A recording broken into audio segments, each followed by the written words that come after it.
কারো নাম সান্ডা, কারো নাম ডার্বি, তারেকের নাম বোধ আম যোগ করে আম যোগ করা, অর্থাৎ এই যে তাচ্ছিল্য করা, এখানে তারুণ্যকে গ্রাহ্য করা বা অ্যাক্টিভিস্ট যাদেরকে আমরা বলি তাদেরকে একটু গ্রাহ্য করা, কাছে জায়গা দেওয়ার বিষয়ে যে আমাদের প্রথাগত রাজনীতিকদের মধ্যে একটা অনীহা আছে, তার একটা উদাহরণ হচ্ছে তারেক।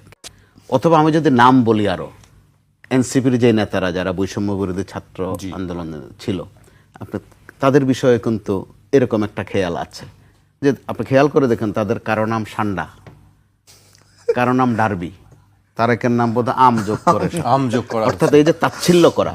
আর জিজ্ঞেস করে বলে কোন তারেক, হ্যাঁ আম তারেক কিনা, বলতে হয় যে কে আম তারেক কিনা। তাহলে আপনি খেয়াল করে দেখুন ঠান্ডাভাবে যে এক তাচ্ছিল্য, কিন্তু তো এই তাচ্ছিল্যর মধ্য দিয়ে আমরা বোধহয় আরেকটা তাচ্ছিল্যর দিকে একটু একটু করে যাচ্ছি, যেটা 5 আগস্ট থেকে আমরা আসলে প্রথাগত রাজনৈতিক দলগুলো ওই শিক্ষা নেয়নি। তাদের মনোজাগতিক বিষয়টা এই তারেকদের বিষয়ে বা যে তারুণ্যের বিষয়ে একই মনোজগতে তারা না, কিন্তু ওইটা আছেন। আবার আমরাও নিজেরাও অপরা করি, একজন তারেককে বলি, তারেককে আমিও বিশেষ বলি, করতে আমাকেও চাই যে বলে। আপনার আচ্ছা, বাস্তবসম্মত আমি বলছি যে এই যে ছিনতাইয়ের চাঁদাবাজির বিষয়ে আমার খুব শখ, চাঁদাবাজদেরকে সবাই মিলে দাবরায় ধরে মাছ কাটার প্রশিক্ষণ দিয়ে কারণ বাজারে মাছ বাজারে বসায় দিয়ে বলবো মাছ কাটো।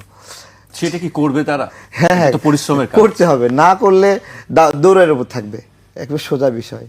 ঠিক আছে, যেহেতু এমপি হব, পুলিশ প্রশাসন আমার কথা শুনবে, এলাকাবাসী শক্তি দেবে, এদের জীবন জাহান্নাম করব। ঠিক আছে।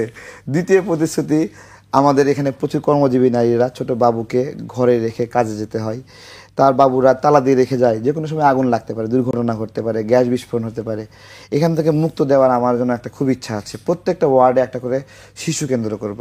আমার মায়েরা তার ছোট বাবুকে রেখে কিছুটা কাজ করতে পারবে।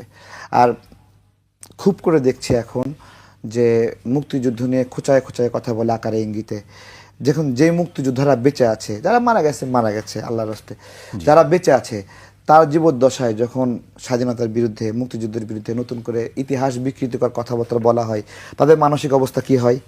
আমি আমার নির্বাচনী প্রতিশ্রুতি হিসেবে নিচ্ছি যে আমি পার্লামেন্টে গেলে এই ধরনের কথা বলতেই দেব না, জায়গায় প্রতিবাদ হবে। এই 3 বিষয়ের সমন্বয়ে আমার নির্বাচনী ইস্তাহার, এইটা আমি গলির মধ্যে দাঁড়ায় বস্তিতে দিয়েছিলাম। তো এই আর কি বিষয়, সবার কাছে যাচ্ছি, বলছি, বেশি মাইকিংও করতে পারছি না, অল্প কিছু ব্যানার ফেস্টুন লাগিয়েছি। তো দেখা যাক কি হয় তারপরে। জি, আসলে দেখা যাক কি হয় শেষ পর্যন্ত। আমাদেরকে আজকে না, গোল্লাও মারতে পারি, সেটা আসলে সময় বলে দেবে যে আসলে